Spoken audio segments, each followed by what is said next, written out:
Hello and welcome to Hank Games Without Hank. It's the semi-finals of the FA Cup. I was wrong. We don't get to play in Wembley. We have to play at Stoke City Stadium against Stoke City to get to the finals, where we will face either Chelsea or another team, but let's face it, probably Chelsea. So here we are in the semi-finals of the FA Cup. It can go one of three ways, ladies and gentlemen. We can win, in which case we get to go to Wembley and play in the finals, and also we get $1 million, which would be very helpful. We can tie, in which case they have to come play us at the county ground, Stoke City, and the winner of that game will move on to the finals. Or we can lose, in which case we don't get to be in the FA Cup anymore. And the FA Cup, which we currently hold, albeit not in world-class skill level, will go to some other team, some lesser team. They're fake shaking hands, because that's how they do it in FIFA 11. They didn't innovate the hand-shaking technology until FIFA 12. We've got Scott McBeanie as our referee today, and we've got Real John Green. Other John Green. Real John Green is my Twitter name. Follow me on Twitter. Real John Green and Bald John Green up front, as well as French the Lana, because we play a 4-3-3. Leroy Williamson is anchoring the middle, as he always does. He's 64 in terms of talent, but 100 in our hearts. Ricardo the Bunsen Berna is our goalkeeper, and our defense is anchored, as usual, by one-size-fits-all and Ginger Rampage. All right, here we go. Today I'm going to talk to you about political discourse and how weird it is, in my opinion, specifically by talking about the so-called healthcare debate, which I don't really think is a debate about healthcare. I really think it's a debate about winning.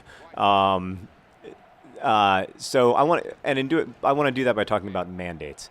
Mandates, not the kind that Bald John Green and other John Green go on, but the kind that wherein you are required to get health insurance, even if you decide that you don't want it. So here is a story that I will tell you about the history of mandates.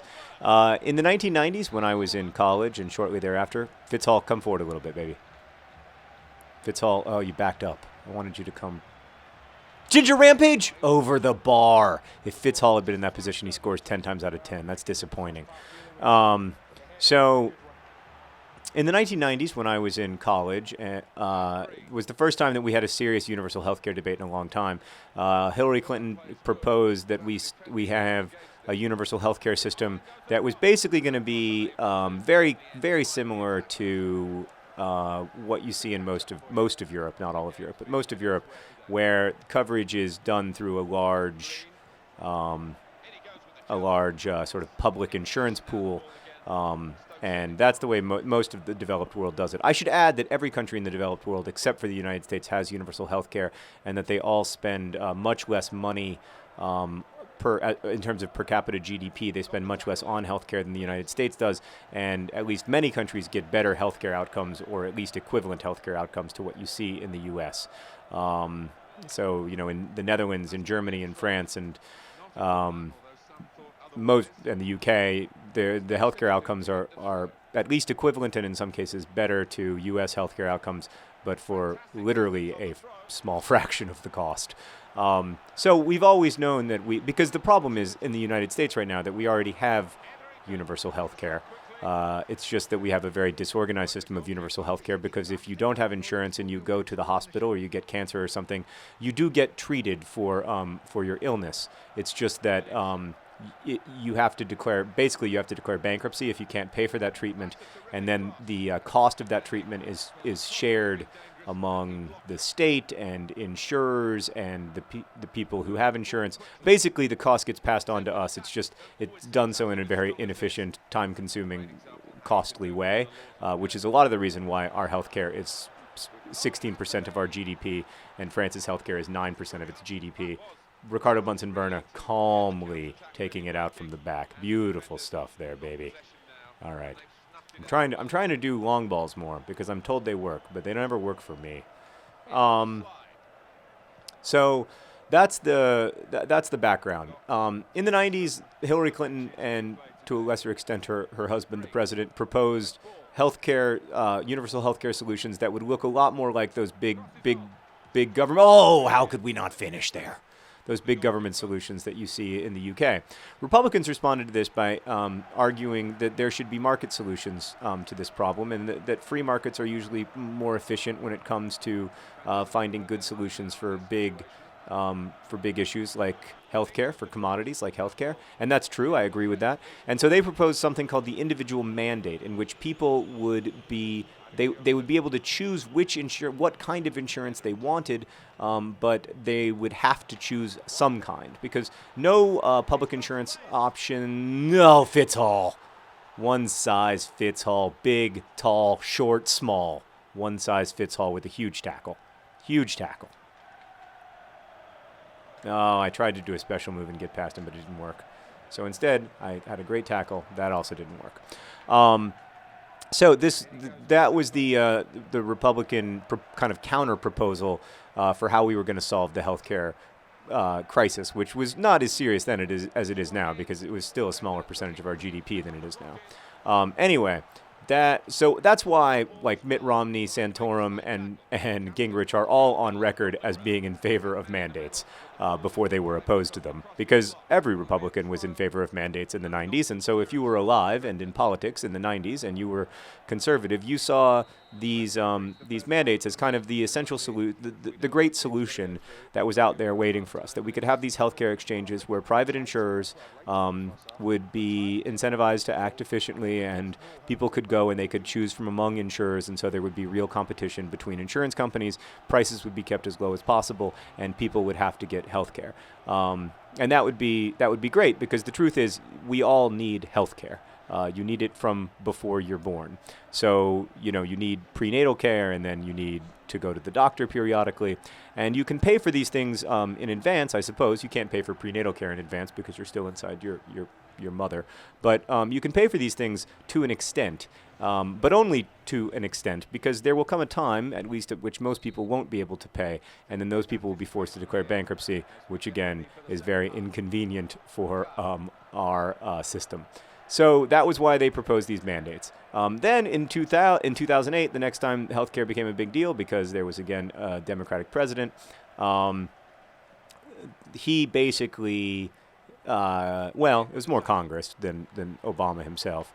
Basically, they scrapped this what was called the public option in favor of a commitment to these healthcare exchanges that were very much like the healthcare exchanges that that had been proposed by conservatives in the 90s. Then all of the Republicans decided they were opposed to mandates, partly for some legitimate reasons, but mostly because they didn't want to lose. They didn't want the other team to score points and to have them not score points, which is basically these days the way that political conversation works in Washington. And not, by the way, just if you're a Republican. That's also true for Democrats. And I'm equally frustrated by both teams, although of late, because we've had a Democratic president, the Republicans have been more concerned with scoring points than the Democrats have. Anyway, that's the background for this entire this conversation that we're having as a nation right now about how best to pursue universal health care. If we, the two big problems facing, aside from spending 16% of our GDP on healthcare, which is completely unreasonable and unsustainable, the two biggest problems that we face in terms of figuring this out are, what are we going to do about pre-existing conditions, and what are we going to do about what are we going to do about getting more people into the system earlier, the healthcare system earlier, so that it doesn't become front-loaded with people who are very sick. So the pre-existing conditions problem is a problem, because if you get health insurance, like say that your leg falls off, and you're in an ambulance because your leg just fell off, and you don't have insurance, and you call Blue Cross Blue Shield, and you're like, hey, I need insurance in a big way because my leg just fell off. They're not going to want to give you insurance because you haven't been paying into the system the entire time. And they're like, well, you want insurance this month, and you only want to pay $100 for it, but we already know that your leg fell off. And off the post. That was scary. Fortunately, Leroy Williamson has the ball. He's number one in our hearts. Look at him. He never stops. He can run the entire length of the field. He's not going to stop. Can't stop, won't stop. He's going to put it in the middle, and then other John Green can't finish. And then a terrible shot because I hit the B button too many times in excitement. Oh, boy, that was end-to-end action here for the Swoodilypoopers. And finding quote-unquote market solutions to this that don't involve an individual mandate are basically impossible, which is why in the 90s Republicans were proposing mandates. And really, no one has suggested a solution other than just sticking with the current system, which is completely unsustainable and also causes 60% of bankruptcies in the United States. And it's not just unsustainable for poor people, it's also unsustainable for rich people. Also, like I said, the healthcare outcomes that we get aren't actually that great because we aren't necessarily incentivized to get great healthcare outcomes. We're more incentivized to get expensive healthcare outcomes because, in some ways at least, everybody feels as if they've won when we get expensive healthcare outcomes. Oh, come on, Ball John Green is so tough. Never stop, Ball John Green. Never. Oh, can I get a foul, please? I was fouled 62 times during that 1 second period. So I'm wondering if there's any way that I could get a free kick for the 62 times that they fouled me. Fitz Hall, he's relentless. He never gives up, and he never quits, and he never loses. And there comes Leroy Williamson out of the back, doing the Leroy Williamson thing. He passes. Okay, go to the corner. Now is not a good example of how to make a cross. And we're in the 89th minute. It's 0-0, as usual with the Swoodilypoopers. My disappointment in all of this is not that we aren't having a constructive conversation. My disappointment is that we can't have a constructive conversation because all one team wants is for the other team to lose, instead of for both teams. Ball John Green wins the game in the 90th minute. Yes. Oh. Yes. Oh. He's big, he's fast, he has a nice mustache. Ball John Green. He's big, he's fast, he has a nice mustache. Ball John Green. From his husband, other John Green. Ball John Green and other John Green working together like two men who've loved each other for many years. And that's exactly what they are. We win the game in the 90th minute. I mean, assuming we don't give up a goal here. And that means that we are going to the finals of the FA Cup. We're going back to Wembley. And they're going to smell their pits in shame. Congratulations to the Swindon Town Swoodilypoopers. Huzzah! On to Wembley. Best wishes.